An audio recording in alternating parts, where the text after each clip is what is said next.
जी, इस वक्त हम मौजूद हैं एमएनएस यूनिवर्सिटी ऑफ एग्रीकल्चर में और हमारे साथ मौजूद हैं प्रोफेसर आसिफ रज़ा साहब, जो कि डिपार्टमेंट ऑफ वेटरनरी साइंसेज़ के हेड ऑफ़ डिपार्टमेंट हैं। तो इन्होंने जो है 2 रोज़ा इंटरनेशनल कॉन्फ्रेंस मुनक़िद करवाई है, तो इनसे हम जानेंगे कि इनके क्या व्यूज़ हैं। शुक्रिया। औज़ु बिल्लाहि मिनश शैतानिर रजीम, बिस्मिल्लाहिर्रहमानिर्रहीम। ये हमारी जो 2 रोज़ा कॉन्फ्रेंस जो है, ये हमने आजकल के जो पैंडेमिक के हवाले से इस कॉन्फ्रेंस को हाइब्रिड मूड में करवाया, वर्चुअली, और कुछ लोग फ़िज़िकली इसमें थे। तो फ़िज़िकली में हमारे पास जर्मनी से एक प्रोफेसर डॉक्टर माइकल स्पीज़ आए हुए हैं, जो एबर्सवाल्डे यूनिवर्सिटी ऑफ सस्टेनेबल डेवलपमेंट में प्रोफेसर हैं, और वो एक प्रोजेक्ट लीड कर रहे हैं जो सेंट्रल एशिया और साउथ एशिया में है। तो वो उन्होंने फ़िज़िकली इसमें पार्टिसिपेट किया है। उनके साथ एक उनके स्टूडेंट हैं, वो पीएचडी स्टूडेंट है, और बाकी हमारे पास तकरीबन 7-8 मुल्कों से डिफरेंट साइंटिस्ट और रिसर्चर डिफरेंट यूनिवर्सिटीज़ से उन्होंने इसमें ऑनलाइन पार्टिसिपेट किया, जिसमें कुछ लोग जापान से हैं, कुछ चाइना से हैं, कुछ लोग इंडिया से हैं, कुछ लोग जर्मनी से हैं, और इसके अलावा कुछ लोग बांग्लादेश से। तो इन सब लोगों ने इसके अंदर ऑनलाइन पार्टिसिपेट किया। बेसिकली इस कॉन्फ्रेंस कराने का मकसद ये था कि करंट सिनेरियो के अंदर जो एग्रीकल्चर और लाइफ स्टॉक का जो मर्जर है, कि कंपोनेंट है, जो एग्रीकल्चर के बगैर लाइफ स्टॉक नहीं, लाइफ स्टॉक के बगैर एग्रीकल्चर नहीं, तो हम देखना ये चाह रहे थे कि इन दोनों सेक्टर को हम किस तरह मुस्तहकम कर सकते हैं, और इन दोनों सेक्टर्स की ग्रोथ के लिए हम क्या क्या इक़दामात हासिल कर सकते हैं, specially in the context of developing countries, और जो एक रूरल इकॉनमी है, इन दोनों सेक्टर्स का उनकी अपलिफ्ट के अंदर, उनकी डिसेंट इनकम के अंदर इन दोनों सेक्टर्स का क्या रोल है। तो डिफरेंट साइंटिस्ट ने इसके ऊपर अपने ख़यालात का इज़हार किया। जो हमारे कॉन्फ्रेंस को जो मेन लीड कर रहे हैं डॉक्टर अजीज़ साहब हैं, जो हमारी इस कॉन्फ्रेंस को लीड कर रहे हैं। तो मज़ीद कुछ इस कॉन्फ्रेंस के बारे में, क्योंकि वो मेन इस कॉन्फ्रेंस के फोकल पर्सन है, तो वो भी अपना जो एक्सपीरियंस शेयर करेंगे। जी डॉक्टर साहब। शुक्रिया। हमारी जो ये 2 रोज़ा कॉन्फ्रेंस है, इसके अंदर आप जैसे कि आपको पता है कि सस्टेनेबल डेवलपमेंट के हम अपने इम्प्रूव करना चाह रहे हैं कि कैसे क्रॉप प्रोडक्शन को, लाइफ स्टॉक प्रोडक्शन को कैसे हम पाकिस्तान में इम्प्रूव भी करें और सस्टेन भी करें। इसी एस्पेक्ट को लेके हमारे पास डिफरेंट कंट्री से प्रेजेंटर्स आए, उनके दरमियान हमारी डिस्कशंस हुई और डिफरेंट इस्लाहात आए कि कैसे हम पाकिस्तान की ग्रीन इकोनॉमी को, बायो इकोनॉमी मीन्स के जो हमारी क्रॉप प्रोडक्शन से इकोनॉमी आ रही है, हमारी लाइफ स्टॉक प्रोडक्शन से इकोनॉमी आ रही है, हम उसको कैसे बूस्ट अप कर सकते हैं।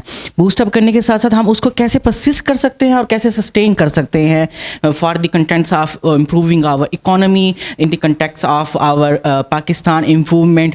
तो उसमें जो डिफरेंट सजेशंस आई हमारे की नोट स्पीकर्स की तरफ से, जो कि तुर्की से थे, जो कि जर्मनी से थे, और जो प्रेजेंटर्स थे चाइना से थे, इंडिया से थे, और डिफरेंट यूरोपियन कंट्रीज से थे। उनके बाद डिस्कशन के बाद जो हमने कंक्लूजन कह सकते हैं, या आप कह सकते हैं एक मुख्तसर जो एंड में प्रोडक्ट निकाला, वो ये कि हम कैसे पाकिस्तान के अंदर डिफरेंट सिस्टम को अडॉप्ट करें for the crop production, for the life stock production, और उसको हम कैसे इम्प्रूव कर सकें ताकि हमारी पाकिस्तान की इकोनॉमी को इंक्रीज़ किया जाए, इम्प्रूव किया जाए। जी, इस वक्त हमारे साथ मौजूद हैं डॉक्टर जुंदुल साहब, CEO आलटेक इंटरनेशनल। हम इनसे जानना चाहेंगे कि जो इंटरनेशनल कॉन्फ्रेंस हुई, तो इसमें इनके क्या व्यूज़ हैं और इन्होंने कौन से जो पॉइंट्स हैं जिनको मद्देनज़र रख के इस पर गुफ्तगू की। जी, थैंक यू वेरी मच। सबसे पहले तो आपका बहुत बहुत शुक्रिया कि यूनिवर्सिटी ने हमें एक अपॉर्चुनिटी दी, और इसमें मैं डॉक्टर आसिफ साहब का मशकूर हूँ कि जिन्होंने हमें मदऊ किया। हमने कॉन्फ्रेंस में भी शिरकत की और हमने कुछ टॉपिक्स भी सुने, और मैं समझता हूँ कि सस्टेनेबिलिटी इस वक्त हमारे मुल्क के लिए बहुत ज़रूरी है, क्योंकि ये ग्लोबल इशू है।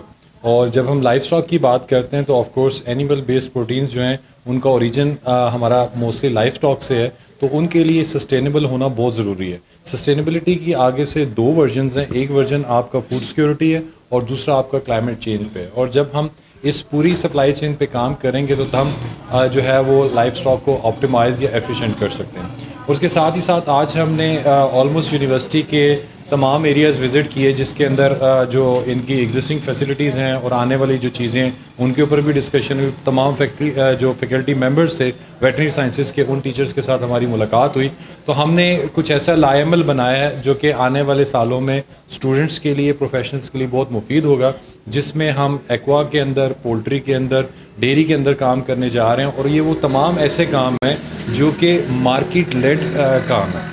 जो कि हमारी मार्केट की नीड्स हैं। हम इनकी एक्सपर्टीज़ को, इनकी फैसिलिटीज़ को यूज़ करते हुए फार्मर्स की नीड्स को इनके सामने रखेंगे और उनके ऊपर साइंटिफिक बेस्ड स्टडीज़ करेंगे ताकि हम वो सोल्यूशन दे सकें जो कि हमारे फार्मर के लिए बहुत ज़रूरी है। याद रखिएगा कि जो फार्मर है वो हमारे मुल्क की इकाई है, और ये यूनिवर्सिटी और ये जो बाकी यूनिवर्सिटीज़ हैं, हमारा जो तमाम लोगों का जो मेन रोल है वो उस फार्मर की बेहतरी और उसकी आगाही के लिए काम करना है। और इंशाल्लाह इन यूनिवर्सिटीज़ की जो रिस्पेक्टेड टीचर हैं, इनके साथ मिल के आने वाले टाइम में हम बहुत से ऐसे प्रोग्राम्स रोल आउट करने जा रहे हैं जो कि इस इलाके के लिए, इस स्टूडेंट्स के लिए और फार्मर्स के लिए बहुत मुफीद होंगे। Thank you ji, thank you very much. मैं डॉक्टर शहजाद नवीद जदून साहब, CEO और डायरेक्टर आल्टेक इंटरनेशनल का बहुत मशकूर हूँ कि उन्होंने अपना टाइम हमें स्पेयर किया और हमारी इस इंटरनेशनल कॉन्फ्रेंस के अंदर पार्टिसिपेट की। हमने faculty of veterinary and animal sciences MNS university और आल्टेक इंटरनेशनल ने फ्यूचर कोलैबोरेशन के लिए कुछ हमने चीज़ें डिस्कस की हैं कि जिसके अंदर हम एक्वा के अंदर इंशाल्लाह फ्यूचर में इकट्ठे काम करने जा रहे हैं, पोल्ट्री साइंस के अंदर, डेयरी सेक्टर के अंदर। तो बेसिक मकसद हमारा है कि हमारी जो रूरल बेस इकोनॉमी है, जो रूरल कम्युनिटी स्पेशली वो फोकसिंग ऑन साउथ पंजाब, उसके ऊपर हम डिफरेंट कोलैबोरेटिव प्रोजेक्ट्स और डिफरेंट हम एवेन्यू ओपन करने जा रहे हैं, जिसमें कंसल्टेटिव सेशंस फार्मर के साथ होंगे, जिसके अंदर हम फार्मर की कैपेसिटी बिल्डिंग की तरफ जाएंगे, स्टूडेंट्स की इंटर्नशिप और उनकी कैपेसिटी बिल्डिंग, और इस तरह के छोटे छोटे हम इवेंट्स ऑर्गेनाइज कराएंगे for the capacity building of farmers. तो मैं वंस अगेन इनका और उनकी टीम का जो तशरीफ़ लाए बहुत मशकूर हूँ, और इंशाल्लाह मैं उम्मीद करता हूँ कि हमारा जो इंशाल्लाह ये कोलैबोरेशन होगी इंशाल्लाह हमारे रूरल इकॉनमी के लिए, हमारे किसानों के लिए और इंशाल्लाह ऑल टुगेदर पाकिस्तान के लिए इंशाल्लाह फ्रूटफुल होगा। Thank you.